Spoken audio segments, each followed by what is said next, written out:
قدر.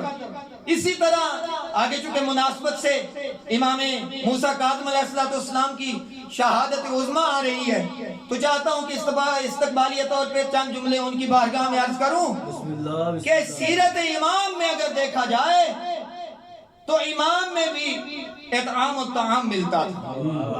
امام کی سیرت، امام کے کردار میں بھی اطعام الطعام ملتا تھا.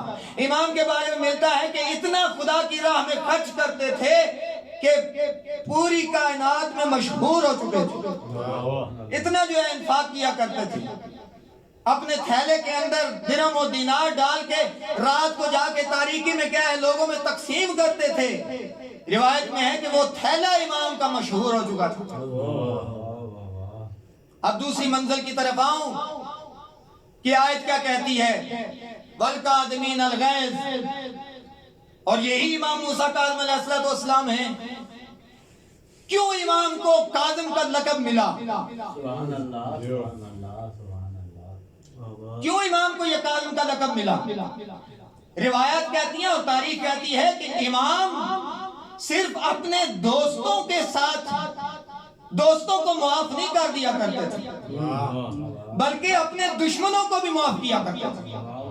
یہاں تک ملتا ہے انفاق فی سبیل اللہ میں امام موسیٰ کاظم علیہ السلام کے بارے میں کہ ایک شخص مولا علی علیہ السلام کے بارے میں توہین کرتا ہے اور لکھا تاریخ نے کہ اس کی نسل بھی شروع سے عجیب سی تھی. میں نام نہیں لینا چاہتا پھر مسائل بن جائیں گے، لیکن اتنا ضرور عرض کروں گا کہ وہ شخص بد نسل تھا، یوں کہہ دوں بد پشت تھا، کہ جس کا کردار اگر تاریخ میں چھانا جائے اس کی پشت میں جو ہے کردار ہی بڑا عجیب تھا. میں اب نام نہیں لینا چاہتا. وہ شخص کیا کرتا ہے مولا علی علیہ السلام کی توہین کرتا امام موسیٰ کاظم کے سامنے. امام موسیٰ کاظم علیہ السلام کھڑے ہیں اور ساتھ صحابہ بھی ان کے کھڑے ہیں. تو اتنے میں صحابہ جوش میں آ کے اس شخص کو سزا دینا چاہتے ہیں، بدلے میں سزا دینا چاہتے ہیں.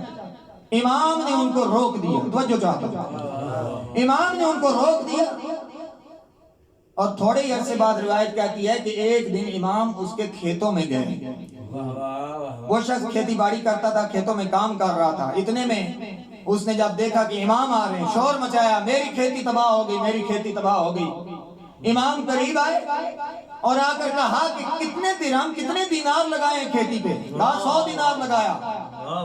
کہا کہ اس میں سے حاصل کتنا ہوگا؟ کہا 200 دینار حاصل ہوگا.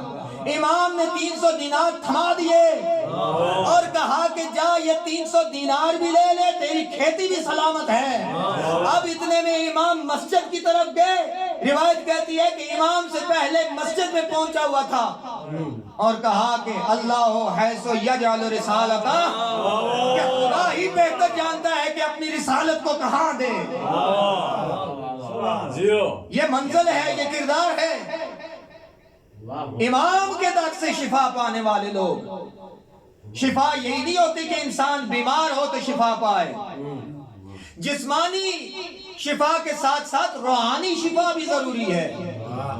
اور دیکھیے گا کہ امام کے دروازہ جنہوں نے کھٹکھٹایا ہے وہ شفا پا کے گئے ہیں.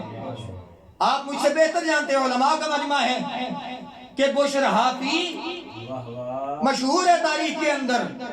بشر حافی وہ بندہ ہے، مختلف روایات اس کے بارے میں ملتی ہیں، اس کی توبہ کے بارے میں. ایک روایت جو پڑھی بھی میں نے اور سنی بھی کہ جس میں فرمایا، جس میں کہا گیا کہ یہ لاو و لاب کی محفل سجایا کرتا تھا. ایک دن امام موسیٰ کاظم علیہ السلام گلی سے گزر رہے تھے، اس کے دروازے کے پاس سے گزرے. اتنے میں ایک کنیز اس کی آئی تھی باہر دروازے پہ اور امام نے اس کنیز سے صرف ایک سوال کیا. کہا کہ کیا یہ گھر آزاد کا ہے یا غلام کا؟ کہا کہ آزاد کا ہے. مولا نے فرمایا ہاں اگر کسی کا یہ غلام ہوتا تو ایسا نہ کرتا. اتنی ہی بات کرنی تھی. کنیز واپس بھی اور اس شخص نے پوچھا، بشر نے پوچھا کیا وجہ ہے اتنی دیر دروازے پہ کھڑی کیا کر رہی تھی؟ کہا کہ ایک نورانی شخصیت تھی کہ جس نے مجھ سے ایک سوال کیا، یہ گھر آزاد کا ہے یا غلام کا؟ اور میں نے جواب دیا یہ آزاد کا گھر ہے، اور اس نے جواب دیا اگر کسی غلام کا ہوتا تو یہ ایسے نہ کرتا۔ اسی وقت روایت کہتی ہے کہ دوڑا امام کے پیچھے، جوتیاں نہ سنبھلی اور امام کے قدموں میں جا کر گر پڑا، مولا مجھے شفا دے دیجئے، غلطی ہوگی، توبہ کرتا ہوں۔ امام نے اٹھا کے سینے سے لگایا۔ روایت کہتی ہے کہ اس کے بعد، اس توبہ کے بعد سے لے کر مرتے دم تک اس شخص نے جوتیاں نہیں پہنی تھی۔ اور تاریخ کہتی ہے کہ جس گلی سے یہ بشر حافی گزرتا تھا اس گلی میں حیوانات پیشاب نہیں کرتے تھے